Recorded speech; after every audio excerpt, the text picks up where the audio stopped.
Halo teman-teman, kembali lagi bersama channel Satya Leonhard. Dan hari ini kebetulan saya lagi santai. Saya ingin berbagi kepada teman-teman mengenai tips bagaimana cara berbelanja alat pancing secara online. Ada 7 tips nanti yang akan saya berikan ke teman-teman. Tentunya ini untuk menghindari penipuan atau pedagang-pedagang yang nakal ya. Namun sebelum saya masuk ke penjelasan, teman-teman harus catat dulu ya bahwa tips saya ini berdasarkan pengalaman saya berbelanja online selama kurang lebih dari 2012 ya. Sekitar selama 12 tahun lah pengalaman saya. Kemudian tips ini juga tidak hanya dipakai untuk berbelanja alat pancing ya secara online, tetapi juga bisa dipakai untuk membeli barang-barang jenis yang lainnya yang secara online tentunya di marketplace maupun di toko-toko online manapun. Oke, saya mulai ya. Tips yang pertama adalah teman-teman sebaiknya kalau mau belanja online itu belanja online di marketplace yang sudah terpercaya, sudah teruji ratingnya bagus dan terkenal ya, sudah sering dipakai oleh orang, sudah ada sponsor-sponsornya di TV maupun di medsos atau website online ya. Nah, marketplace ini yang sudah terkenal ini biasanya dia sudah punya rekening bersama namanya. Jadi rekening bersama ini semisal kita belanja nih, belanja itu kan transaksi ya, membayar dan barang akan dikirim gitu ya. Nah, kita membayar itu tidak langsung ke pedagangnya, jadi masuk ke rekening bersama ini dulu. Jadi dijembatani oleh marketplace ini, jadi tidak langsung ke pedagang uang itu. Nanti kalau sudah barang diterima, barangnya oke, baru uang ini akan diserahkan ke penjual atau pedagang online itu ya. Jadi usahakan di marketplace yang ternama ya. Kemudian di marketplace yang sudah ratingnya bagus, sudah banyak dipakai dan ternama ini, itu aturan-aturannya jelas. Aturan-aturan baik itu aturan pengembalian saat kerusakan atau kesalahan, kemudian barang hilang, garansi. Kemudian di marketplace yang ternama ini biasanya ada asuransinya gitu. Kemudian banyak juga aturan-aturan yang sudah jelas baku di marketplace ini ya, jadi lebih aman. Nah, kemudian ada juga biasanya marketplace yang menyediakan fitur COD, itu lebih aman lagi ya, karena barang sudah sampai, kita bayar, baru kita cek, kalau tidak sesuai bisa kita kembalikan ya, sesuai dengan prosedurnya tentunya ya. Walaupun saya jarang-jarang COD 1-2 kali aja COD, paling sering saya transfer biasanya uangnya ke rekening bersama. Kemudian saya sih nyaranin teman-teman kalau belanja online tidak di marketplace yang sembarangan ya, yang biasanya tuh link-linknya itu tidak jelas, jadi kadang-kadang di-share secara random link belanja shopping di mana gitu, di toko online mana atau website mana. Itu lebih baik jangan belanja di tempat-tempat seperti itu ya, karena tidak jelas, nanti teman-teman kena tipu, barang tidak nyampe, rugi kan gitu ya. Kemudian juga teman-teman bisa belanja alat-alat pancing itu di influencer media sosial yang ternama ya, banyak ya, di YouTube ada, di Facebook ada, di Instagram ada, banyak lah di medsos-medsos, tapi yang benar-benar akunnya resmi ya, punya influencer itu ya. Jangan belanja di medsos atau influencer yang ya kurang kurang bisa dipercaya gitu ya. Kemudian biasanya influencer ini juga punya marketplace ya, jadi bisa dikomunikasikan dengan influencernya, belanjanya di toko mereka gitu, di marketplace. Nah, tips yang kedua itu adalah sebelum teman-teman berbelanja alat pancing, alangkah baiknya riset dan pelajari dulu barangnya. Maksudnya ini supaya teman-teman paham dulu barang yang akan dibeli. Nah, contohnya misalnya pengen beli umpan misalnya. Umpan ini banyak yang imitasi nih kan. Misalnya pengen beli salah satu jenis umpan A misalnya, di kotak umpan atau di bentuk dari umpannya itu kan teman-teman harus cek dulu di pasaran seperti apa rupanya, beratnya mungkin, kail yang dipakai mungkin, itu teman-teman harus paham dulu ya, jangan sampai beli yang imitasi kemudian umpannya nggak bisa dipakai gitu. Sama dengan barang-barang yang lain ya, misalnya reel atau joran atau benang PE, jangan sampai salah beli ya. Ketahui dulu harganya, mungkin ya harganya kan di pasaran berapa, misalnya 100.000 sampai 200.000 ya. Kalau di under itu atau terlalu mahal, berarti ada kemungkinan itu barang yang salah, bukan yang teman-teman ingin miliki gitu ya. Terus bisa kita ketahui dengan dari ciri-ciri stiker, mungkin kan ada stiker ori itu stiker ori atau ya warnanya. Kadang-kadang yang palsu itu kan lebih pudar dia, kemudian bahannya mungkin kelihatan lebih jelek yang palsu, yang asli lebih bagus gitu, bisa kita lihat dari fisiknya juga gitu. Jadi harus riset dulu atau pelajari dulu barang yang akan dibeli. Oke, tips yang ketiga adalah teman-teman saya sarankan untuk belanja di lapak atau toko online yang bisa dipercaya ya. Jadi bisa di marketplace atau di medsos atau di website, tapi yang bisa dipercaya ya. Nah, dalam hal ini penjelasan saya itu contohnya adalah yang di marketplace ya. Bisa juga sih diterapkan di toko-toko online lain ya. Tapi lihat-lihat juga ya nanti cocokkan dengan penjelasan saya ini ya. Jadi banyak hal yang harus kita lihat dari toko yang bisa dipercaya ini ya. Salah satunya adalah bagaimana profil dari toko ini. Teman-teman harus cek dulu, harus kenali dulu toko ini seperti apa ya. Apakah tokonya meyakinkan atau tidak bisa dipercaya ya. Salah satu yang bisa kita lihat di sini adalah nama. Namanya itu kalau toko yang benar-benar di asli toko pancing misalnya ya, pasti ada fishingnya, ada pancingnya. Misalnya Satya Leonhard Pancing atau fishing ya, namanya jelas ya. Kadang-kadang ada toko yang tidak jelas itu dia pakai nama acak. Jadi misalnya AA321, AXB25. Nah, itu nama-nama seperti itu nama-nama yang tidak jelas ya. Yang mungkin akun dagangnya itu bisa saja palsu ya. Jadi kita bisa curigai itu pedagang palsu gitu. Itu dari nama, kemudian dari rating atau penilaian tokonya ya. Nah, jadi teman-teman bisa cek, biasanya di marketplace tokonya itu ada ratingnya ya. Jadi ada penilaiannya, selama pembeli-pembeli lain berbelanja di sana pasti ada. Ya, kalau bisa teman-teman belanja itu yang aman, yang ratingnya di atas bintangnya 4,5 ya. Usahakan jangan di bawah itu, karena biasanya kalau di bawah itu biasanya ada saja hal-hal yang mengecewakan ya. Entah itu barangnya salah, pengiriman lambat dan lain-lain ya. Jadi cari toko dengan rating yang bagus. Kemudian yang perlu diperhatikan lagi dari profil toko ini adalah ulasan dari pembeli. Apakah ulasan yang ada di toko itu positif atau negatif ya. Kalau positif pasti rata-rata bintang 5, kemudian foto-fotonya sesuai ya, penjelasan para pembeli yang sudah membeli penjelasannya sesuai, barangnya bagus, kualitas bagus dan lain sebagainya ya. Jadi teman-teman bisa cek di sana, ulasan positifnya harus banyak ya, harus lebih banyak dari yang negatif. Mungkin negatifnya yang wajar-wajar aja gitu ya. Jadi kita bisa lihat dari ulasan ya, ulasan dari para pembeli yang lain. Nah, kemudian juga yang bisa dijadikan patokan saat melihat profil pedagang ini adalah berapa banyak barang yang terjual, berapa banyak barang yang ditolak untuk dikirim oleh pedagang ini ya. Jadi semakin banyak barang yang terjual, sedikit yang dia tolak atau gagal kirim, itu menunjukkan toko itu bagus ya. Jadi jarang ada kesalahan begitu ya. Nah, kemudian yang selanjutnya yang kita bisa lihat dari toko yang benar-benar amanah atau yang bagus pelayanannya ke pembeli itu biasanya dia tidak maling foto. Nah, contohnya nama tokonya Satya Leonhard Pancing misalnya, tapi di foto dagangannya itu di sana misalnya ada Wendy Pancing gitu. Jadi dia ngambil foto orang ya. Nah, ini kadang-kadang barangnya tidak sesuai nih kadang-kadang dengan yang dijual, karena fotonya saja sudah tidak sesuai. Jadi kita sudah merasa gak yakin gitu dengan barang yang dia jual. Fotonya saja sudah nyuri dari toko lain. Jadi benar enggak nih dia jualan kan? Jangan-jangan barangnya nggak ada karena fotonya ngambil. Lebih baik dia foto biasa, kemudian dia tempel nama tokonya sendiri kan.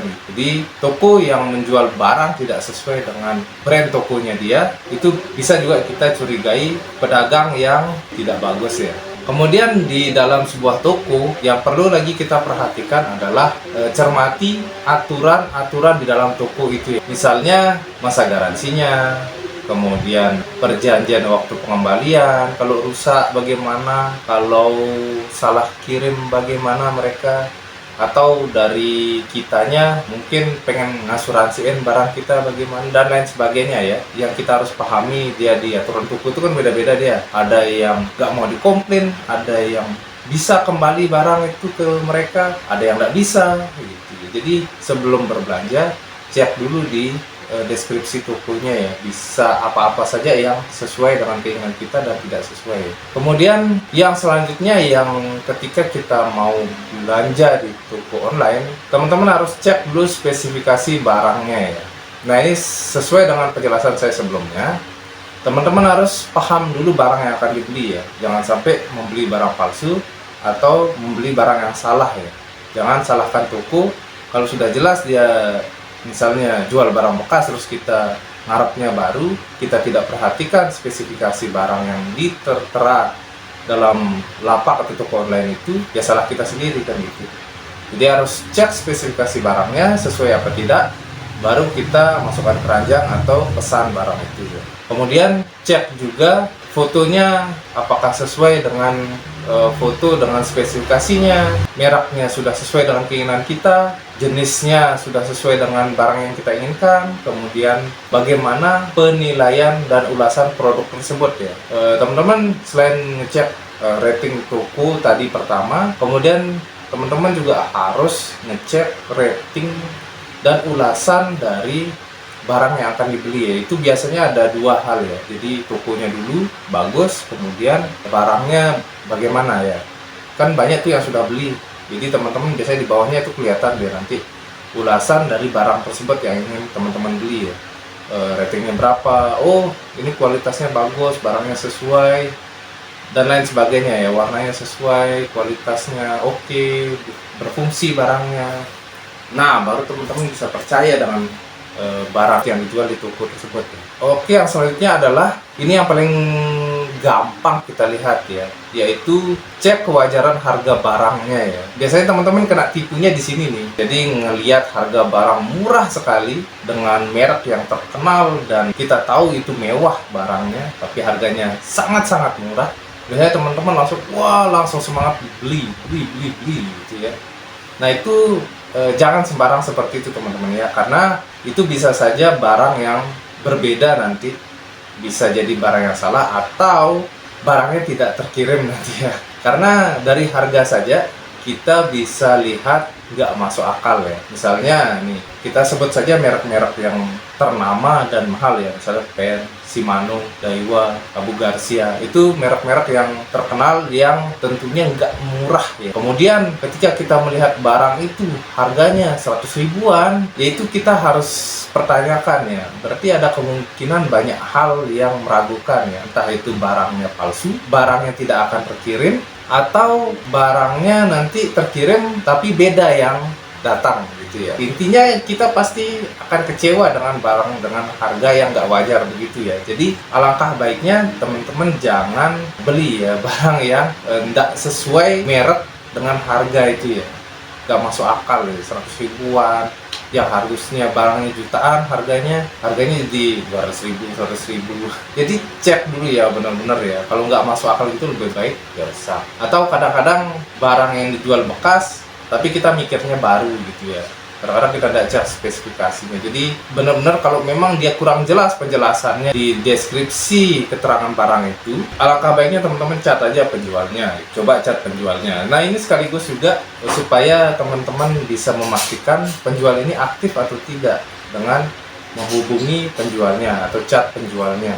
Misalnya kita bisa tanya stok barangnya, atau warnanya variasinya apa, mungkin ada jenis yang lain, atau mungkin ada garansinya. Pokoknya tanya-tanya lah. Jadi cat pembeli ini juga menjadi hal yang perlu untuk dilakukan ya ketika kita belanja online. Kemudian saat teman-teman ngecat atau menghubungi penjual, teman-teman harus perhatikan ya. Kadang ada kalau penjual yang nggak benar-benar pedagang itu, kita tanya A, dia jawab B, itu juga perlu kita curigai ya, jangan-jangan dia ini pedagang palsu gitu ya. Oke, kemudian tips yang keempat ini adalah yang cukup penting ya, jadi mohon diperhatikan teman-teman ya. saat berbelanja online, hati-hati dengan penipuan online ya. Penipuan online ini sering terjadi ya, baik saat berbelanja online maupun tidak sedang berbelanja online ya. Nah, kenapa saya perlu sampaikan ini ya, di luar dari untuk berbelanja online, karena ini sangat-sangat berbahaya juga ya teman-teman ya. Dia bisa mengambil alih semua akun yang teman-teman punya ya. Yang penting dia punya akses ke sana, yaitu berbahayanya penipuan online ini ya. Salah satu ciri-cirinya mereka ingin menipu dan mengambil alih akun teman-teman. Akun ini maksud saya ya akun medsos, akun email, kemudian mungkin akun internet banking teman-teman yang ada uangnya. Salah satu ciri-cirinya ini dia minta hal-hal yang sifatnya pribadi ke teman-teman, baik itu lewat chat ataupun telepon. Nah ini jangan diberi ya. Ya biasanya itu dia minta PIN ATM, nomor KTP, nomor HP, alamat teman-teman, atau yang paling sering itu dia minta kode OTP. Nah, kode OTP ini apa? Kode OTP ini adalah kode yang sering dipakai untuk membuka akses dari akun-akun online kita ya. Yang tadi saya sebutkan itu ya, email, medsos, internet banking biasanya. Nah, ini biasanya dia masuknya lewat SMS, lewat Telegram, lewat WhatsApp. Biasanya nih ya, biasanya yang sering dipakai orang yang 3 ini biasanya.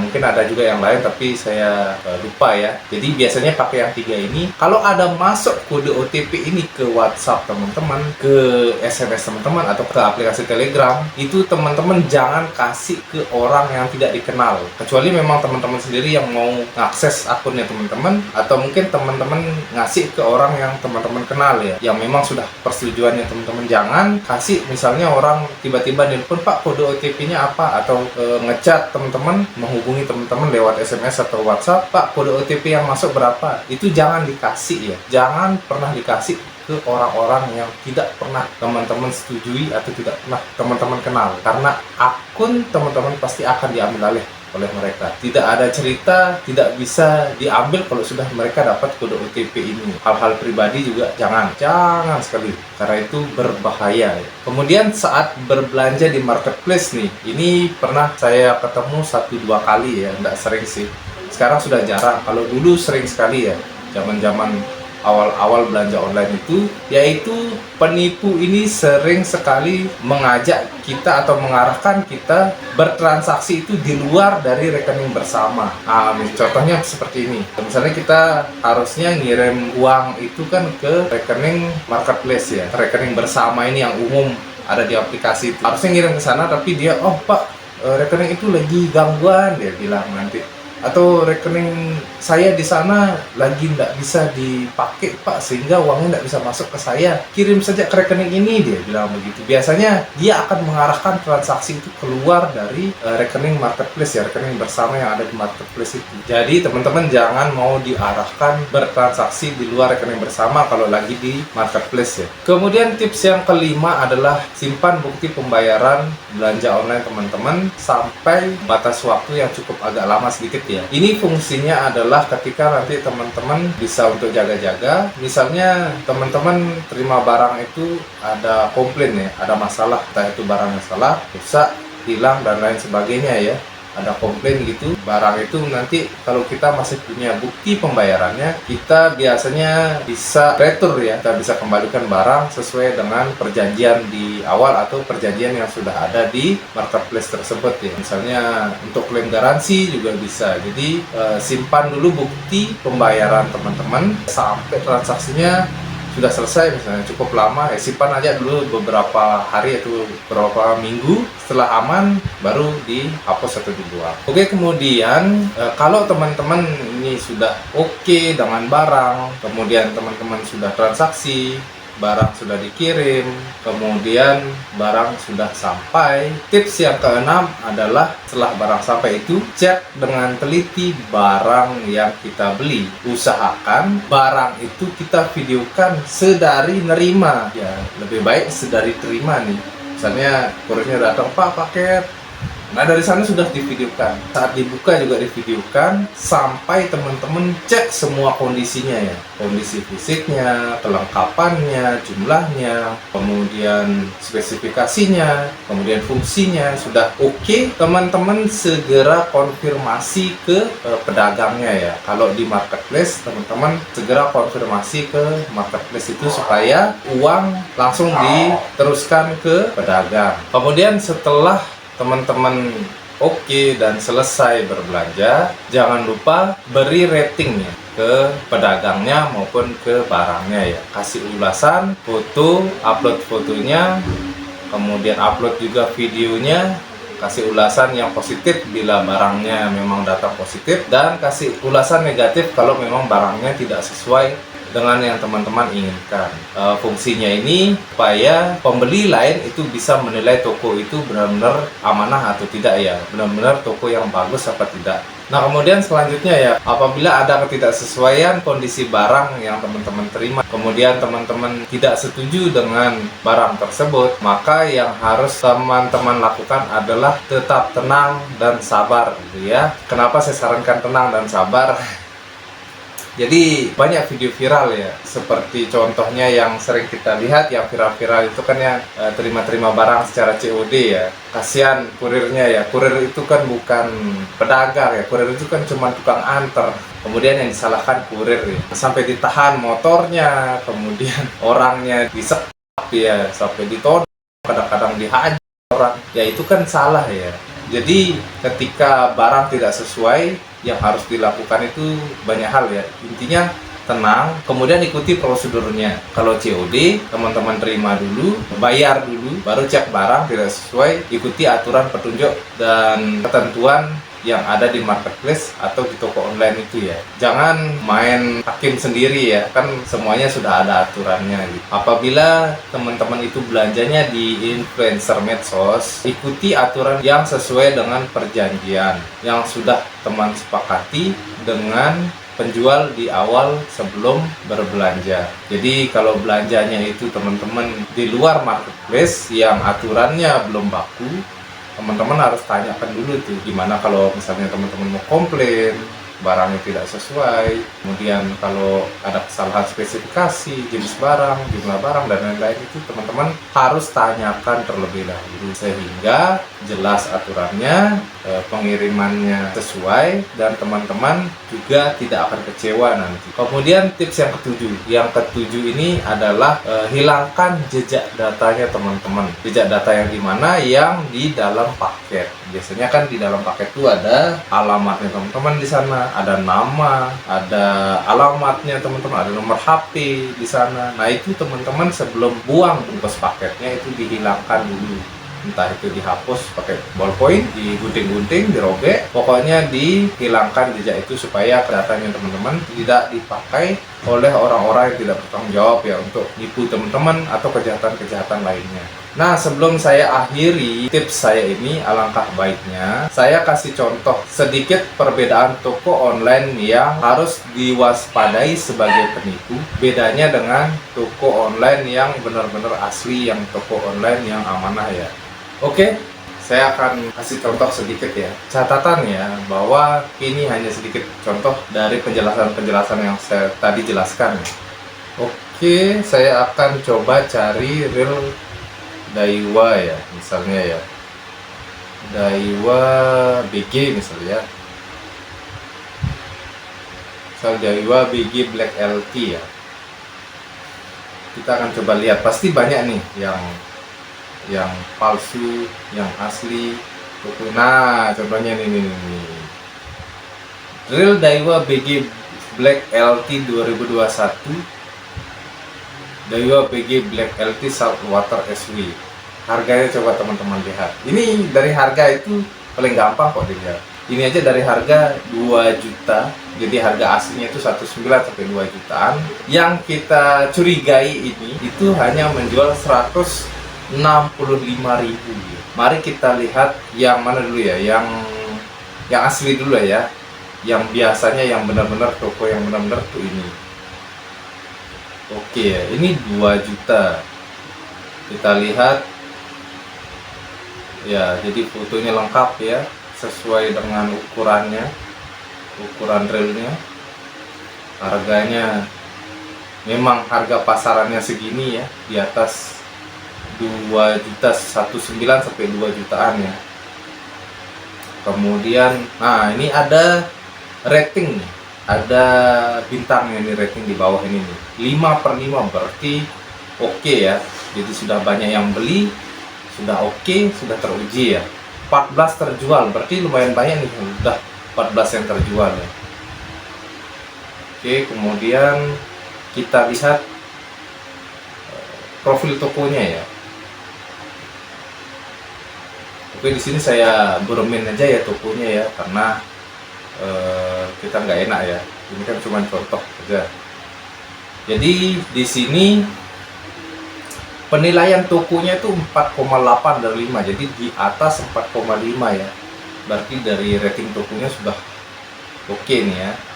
Kemudian performa catnya 94% hitungan menit, luar biasa, berarti cepat. Produknya banyak ya, 670, bergabung 5 tahun yang lalu, jadi sudah toko yang sudah sepuh ini ya, cukup lama berjualan. Kemudian pengikutnya banyak ya, 2,5 ribu ya. Jadi ini toko yang real, yang contohnya ya seperti ini. Kita lihat barang-barangnya di toko yang asli ini ya. Oke nih tuh, ini Daiwa BG Maxxil 1714, ini memang harganya segini. Daiwa, Shimano itu kan merek-merek terkenal yang harganya lumayan di atas 1 juta biasanya. Jarang ya ada yang di under itu, cuman memang lebih rendah dari yang 1 juta ini. Daiwa RX ini yang 340, MG memang segini harganya nih. Airbel ini memang Daiwa BG Airbel memang 1,8. Jadi inilah ciri-ciri toko asli, sesuai mereknya, memang merek ternama, harganya pasti mahal gitu ya. Sudah sesuai ya. Jadi ini banyak ya. PE 300.000, memang jibrit ya, harganya kisaran itu ya. Jibrit, Daiwa MG, Daiwa Sigit 800, ini joran. Oke ya. Nah contohnya seperti ini, jadi real tokonya seperti ini. Nah mari kita lihat toko yang sebelahnya tadi yang jual harga 165.000 gitu. Oke, kita akan lihat ini. Murah sekali BGLT. 155.000. Kalau bener, seandainya dia bener nih ya, kita beli 10 ya. Banyak kita beli ya. Tapi kan, aduh, coba lihat penilaiannya. Belum ada penilaian. 0 terjual. Ya ini tampilan awal ya. Tidak mesti sih. Belum ada penilaian tapi 0 terjual, kemudian kita percaya bahwa dia ini toko bohongan ya. Tapi dari harga saja sudah tidak masuk akal gitu ya, siapa yang mau beli jadinya. Kemudian coba kita lihat ya, kita lihat profil tokonya dulu.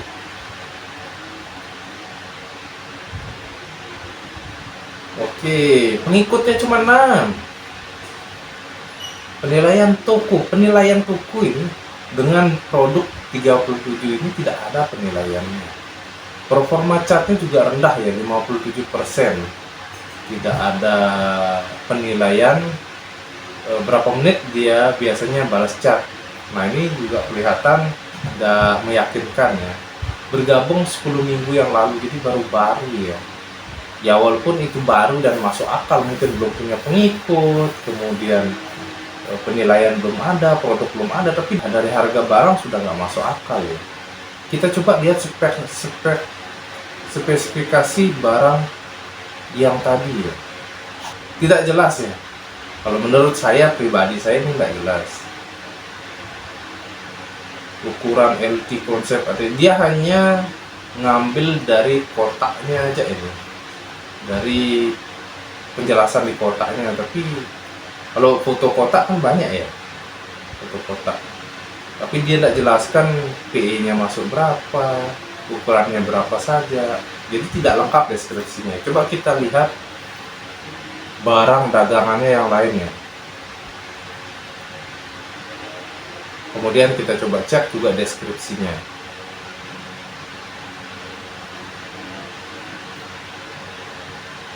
Oke, coba kita, ini 150-an semua ya harga barangnya ya. Tidak ada yang di atas 200. Memang nggak masuk akal ya. Ini Shimano ini kan harga mahal semua ini. Nah, Shimano Osia Jigger F Custom lagi. Ini 158.000. Kalau saran dari saya, jangan belanja di tempat yang seperti ini ya. Ini kalau dari foto real nih, ngeri, bagus fotonya. Tapi kita nggak tahu dia ngambil di mana foto ini.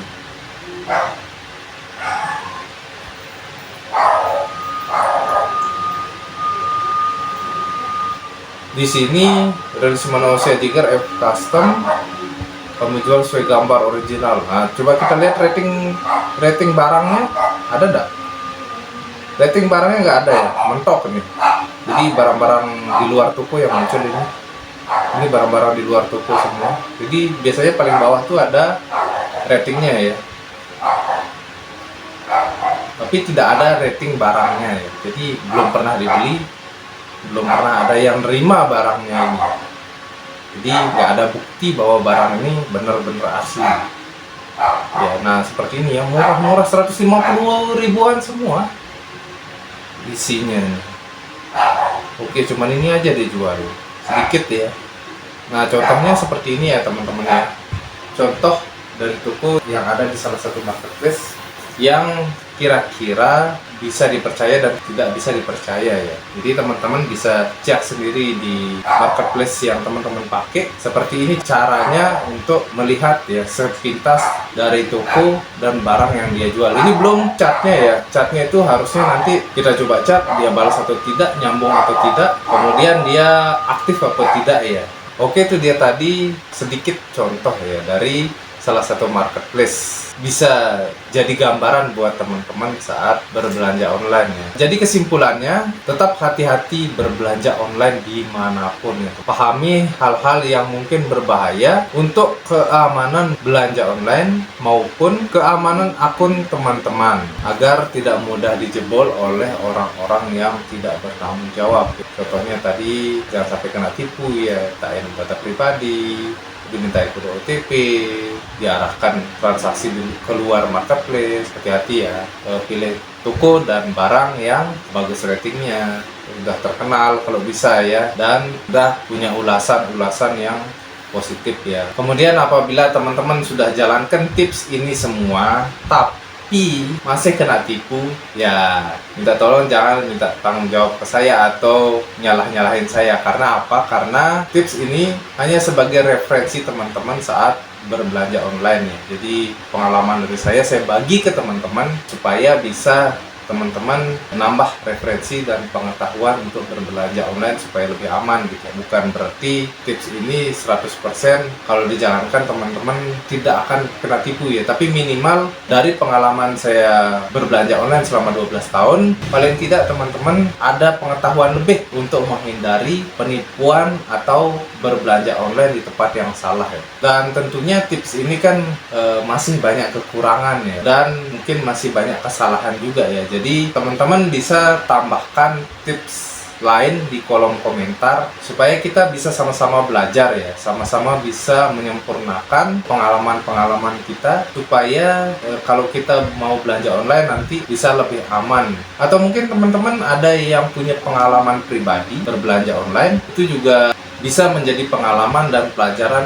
untuk kita semua ya. Jadi mohon maaf ya kalau misalnya ada kesalahan atau kekurangan dalam video saya ini, teman-teman bisa tambah-tambahin juga ya. Oke teman-teman, itu saja tips dari saya. Mudah-mudahan teman-teman nambah pengetahuan dan referensinya. Jangan lupa kalau senang dan merasa video ini bermanfaat, teman-teman share ke teman-temannya yang lain ya. Atau yang mungkin masih awam untuk berbelanja online, di like. Yang belum subscribe, subscribe dulu. Jangan lupa juga untuk nonton video-video saya yang lain ya. Sampai jumpa di video-video saya selanjutnya. Dadah!